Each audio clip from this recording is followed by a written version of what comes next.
I first became passionate about 9 transforming practices that Grace and I cover in our new book, Healing Our Broken Humanity, in the late 1990s.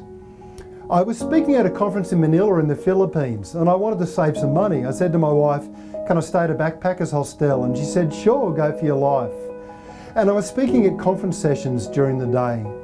One morning I was woken up by the sound of sobbing beside my bed. I looked down and there was an elderly man weeping beside my bed. He turned out to be a Vietnamese man who had a remarkable story. He was a pastor who had planted a church of about a dozen people around about a decade ago, and that church had grown to tens of thousands of people. He told me stories of persecution and suffering, of love and passion. He told me how people from his church had been persecuted, had lost their lives and had disappeared. He told me about a church that was growing and vibrant, an underground church in communist Vietnam that had become a witness to Jesus Christ. But during that week I also noticed something.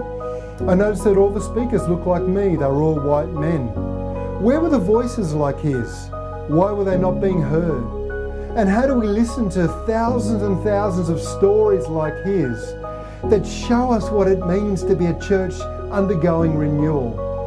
Now, one thing I discovered when I listened to this man is the importance of practices of justice and peace, of prayer and gospel proclamation, of hope and reconciliation. I started to wonder, how do we listen to voices like his all over the globe who show us new habits and practices that transform the world? And how do we engage in those practices today in a way that gives life to the church? This was the beginning of my journey and of the 9 practices that led Grace and I to writing the book, Healing Our Broken Humanity. After we listened together to thousands of Christians from all over the world describe the practices that renew the church and that restore a broken world to God's good intention.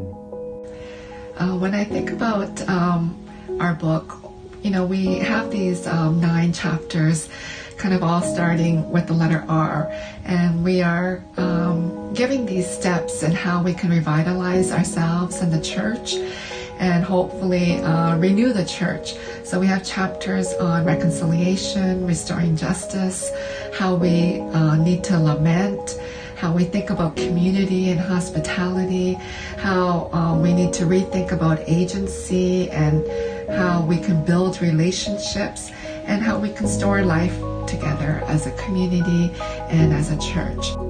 We're living in a broken world. Families are struggling, addictions are rising, immorality is increasing, racism and sexism abound. We see shocking corruption, abuses of power, exploitation of the most weak and vulnerable. This is a world that is broken, full of conflict and pain and fear, immorality and injustice.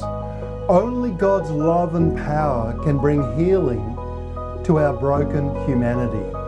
I think today in society we're faced with a lot of issues that can cause brokenness and woundedness in ourselves and in our communities and in the church. And there's a Korean term for that, which is Han, H-A-N, which we address in the book. There's unjust suffering, this grieving of the heart, the piercing of the heart that can destroy people, destroy families, destroy communities. So in a way, our book is trying to address some of the pain that people are experiencing, the sorrow, the unjust suffering that happens in our society. We need another move of God in America and Australia, and in fact throughout the globe. Crusades and media campaigns can be valuable and worthwhile, but the secret to revitalizing the church and renewing the world isn't found in those. The secret to revival and renewal is practices that enable the church to truly share the love and gospel of Jesus Christ. Revival and renewal happen when Christians pursue practices that bring healing and hope to a broken world. These practices include developing a lifestyle of prayer, living as witnesses to God's love and grace, welcoming strangers into our home, being repentant and humble, living with integrity and protecting the weak and vulnerable, and loving our neighbourhoods and our neighbours and communities. This means being the kind of loving and holy and peacemaking fellowships that people want to be a part of. So it is really a book about reimagining church, how, church has been different throughout the ages, and so we want to kind of give a new outlook on how we can be church. Church is, as Dr. King has said, the most segregated time during the week. How we can be church with people who are so different from us, racially, ethnically, age-wise, gender-wise, our orientation. How can we be church today and in the future, where we can actually bring some healing towards people who have been so broken due to the social injustices in our society, which is also present in our church. So our book is trying to reimagine church, reimagine how we can be a Christian community, the body of Christ. So we go through 9 different chapters of how we can do this. Some of them are called Restoring Power, Agency, Hospitality, Lament, Reconciliation, how we can live together.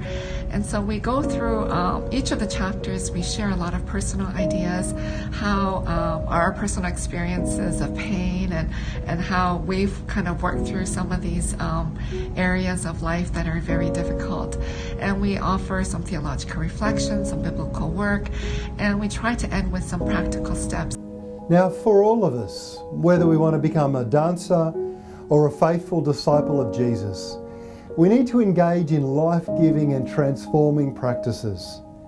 The church will only see revival when it pursues transforming practices that revitalize the church and renew the world. I have a daughter, Elizabeth, who is an example of the power of disciplines and practices. Elizabeth has been taking ballet lessons since she was 3 years old. When she turned 8, her dance became more and more serious, and she had to focus and become a disciplined dancer.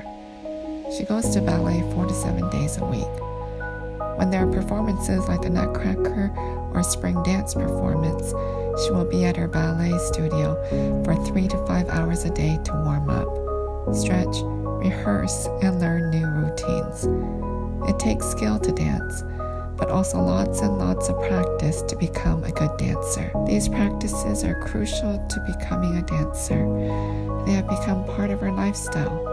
Her classes, routines, rehearsals, and healthy lifestyle are all practices that are essential forms of discipline needed to be a serious dancer. What practices bring revival and renewal and heal our broken world? Practices such as repenting together, rediscovering prayer, renewing lament, relishing the Bible, restoring justice, reactivating hospitality, reconciling relationships, and more. Our churches need new, transforming practices that revitalize the church and its mission and that restore the world. So we hope that this will be a practical book, a book that can be useful in study groups and Bible studies, and even as individuals when you are trying to bring healing to yourself, and how we can reflect on what it means to be a Christian. That is part of our task. And me as a theologian and as a minister within the Presbyterian Church, that's an ongoing question. How can we be a Christian in this broken world? How can we be church in this society that sometimes does not welcome the church?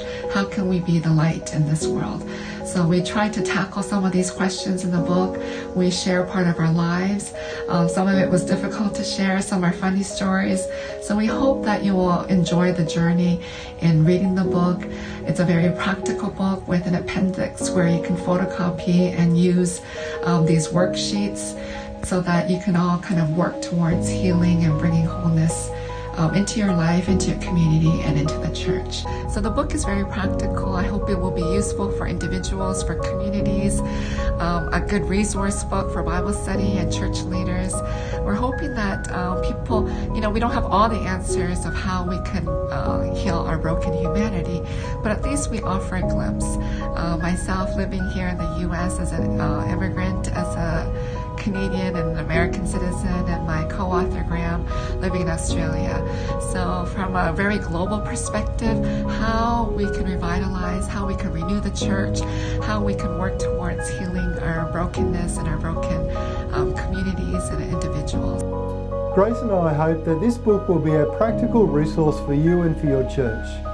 We hope that it will help you discover God's will for your life and for your church, as together you seek to renew the church and to heal a broken humanity. We've packed the book full of resources and tips and guidance and practices that you can engage in both individually and together. We hope that this resource will be one that will bring fresh inspiration and life and renewal both to your church, to your life, and also to your community and to your neighbourhood.